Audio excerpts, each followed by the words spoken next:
In this interconnected world we inhabit, there is a wonderful presence called social media. Since at least early 2000s, and if you even count AOL as one, since actually the mid-90s probably even, and definitely has had a grip on this planet ever since then. I, for one, definitely want to delve into more of the reasoning behind why we utilize this practical and amusing communication tool. Since the dawn of the MySpace days, people yearn for platforms in which to communicate via the internet. An amazing tool that was made publicly back in the 1990s, and privately before that, and around the 70s or so for the military. But that's another story for another time. Yeah, back then, no one knew what they were fully doing with it quite yet, but at the same time, despite that, many companies knew they wanted to pour money into this thing. Some failed, some prospered.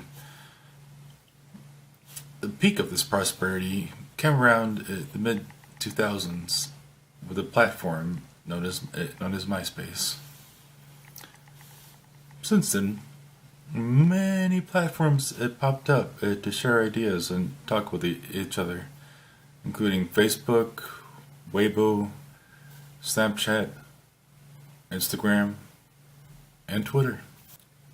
Though there are many reasons as to why we use these platforms of communication. One major reason is for advertising. Now, I know many of you have seen YouTube ads, and how annoying they can be, but yet at the same time, you are kind of supporting the creator because that advertising revenue does help to support the creator. Though there does seem to be a gap as in what consumers want posted versus what marketers actually post.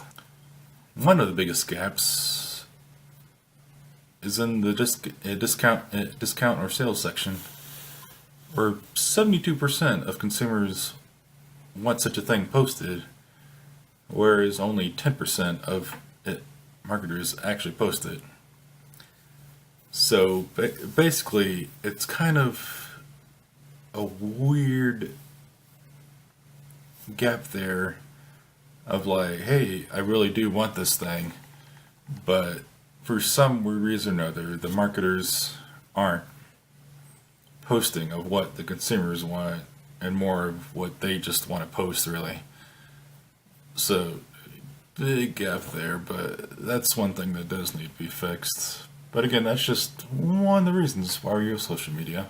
And another reason, and this is why I use it usually, is to stay in touch with what friends are doing.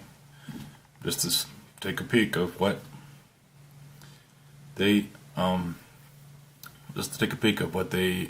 do, or what they're not doing.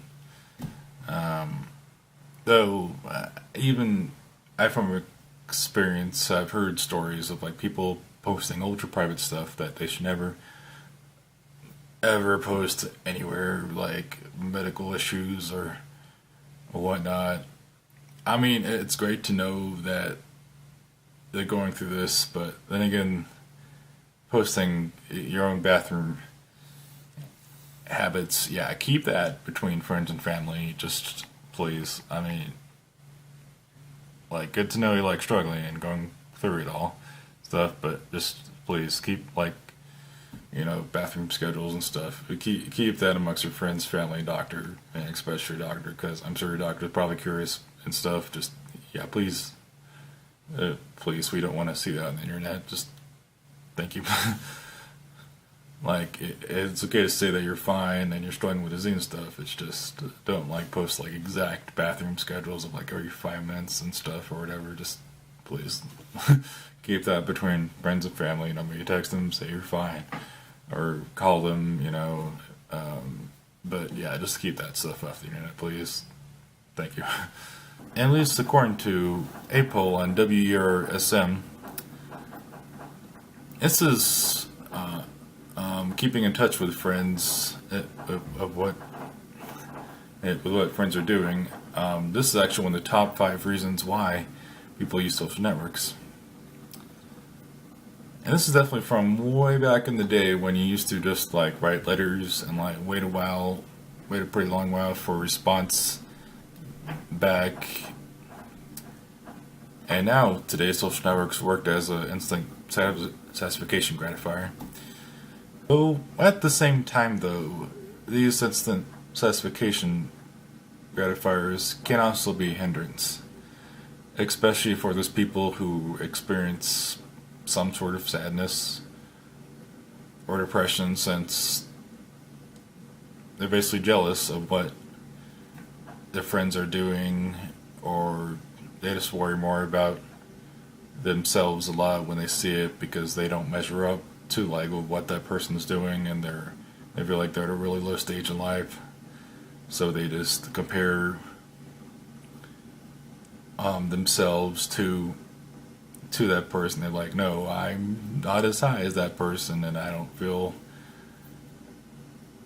as much worth as that person is, or whatnot. And it's actually a bad thing to do. Don't ever get into the habit ever. It just brings you down and doesn't feed you much positive energy or anything. And some people just need more positive energy in their lives, and so please don't do that whole comparison bullshit. Just stop it, okay? Stop it now. Bad thing to do. In conclusion, even though I only listed 2 reasons why people use this amazing form of communication, especially for those wonderful things called memes, essentially it can be glorious or just downright disastrous depending upon how you wield it.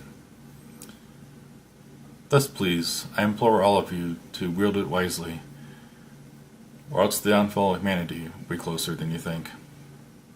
Thank you. Have a good day, and see you in the next video.